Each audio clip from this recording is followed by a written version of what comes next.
This city serves as a hub for travelers and merchants to rest and seek refuge in post-apocalyptic Boston. While many players have spent countless hours exploring Diamond City, some mysteries may still go uncovered. In this video, we will delve into 10 of the most intriguing mysteries of the Great Green Jewel of the Commonwealth that you may have missed.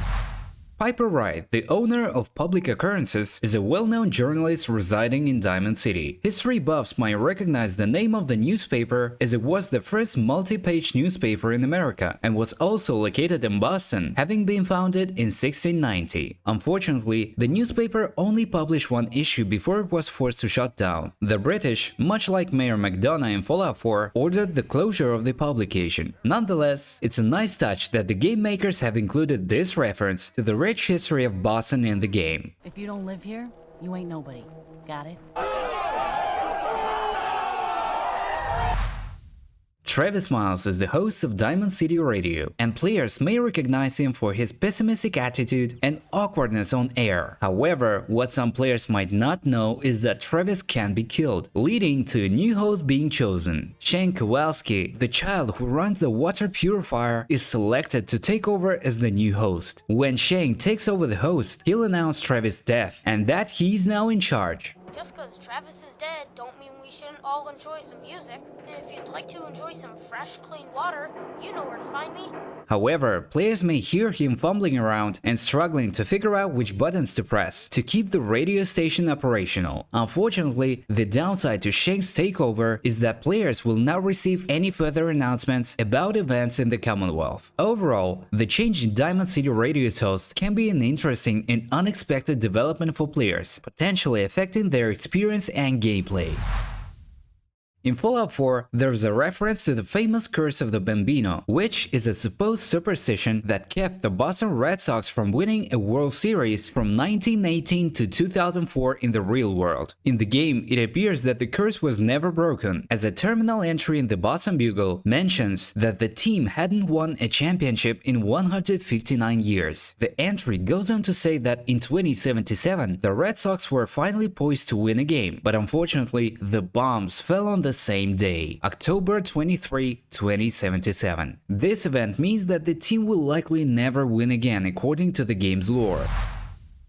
In Diamond City, players can find a red seat in the stands, just like the real Fenway Park. This seat is a tribute to an actual event that took place in 1946, when Ted Williams hit a home run, which was the longest at the time. The red seat was then placed in the park to mark the spot where the ball landed after a 500-foot hit by Ted Williams. It's a small but interesting detail that Bethesda included in the game, which helps to keep the Fenway Park's history alive. Players who appreciate the park's history or the sport of baseball may find this tidbit particularly enjoyable. It is also another example of how Fallout 4 manages to capture and recreate real-life elements within its virtual world. If the player speaks to Mo Cronin, they will learn what baseball was like before the bombs dropped. Mo will say that baseball players used to attack and beat each other with baseball bats. Despite the fact that only Mo mentions this, residents will probably rely on him for historical information. It is unfortunate that the truth about baseball will likely be lost throughout the Commonwealth. Fortunately, the sole survivor can correct Mo and inform him of what baseball was really like. If you got to this point and enjoyed the video, then hit the like button and subscribe to the channel, and feel free to watch other Fallout and Skyrim guides and secrets. So we continue.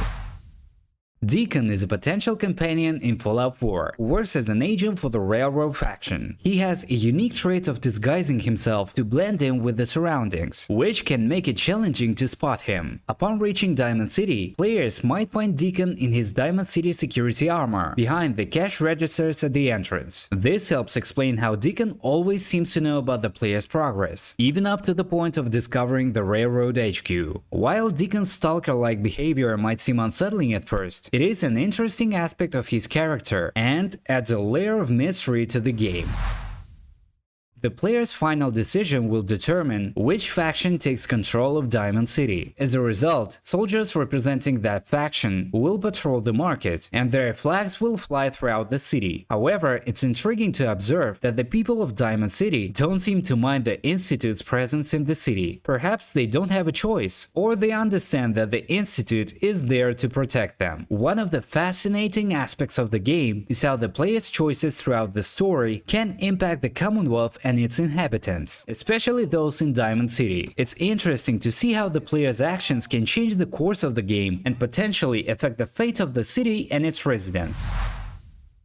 In Diamond City, players can discover two bounty boards. One is located in the marketplace close to Swatters, while the other is located near the entrance of the Dugout Inn. These quests are straightforward, requiring the player to eliminate a raider, ghoul, or super mutant at designated location. These bounties provide players with an excellent opportunity to explore the Commonwealth and clear out locations. They are also a great way to earn XP and loot valuable items from the defeated enemies.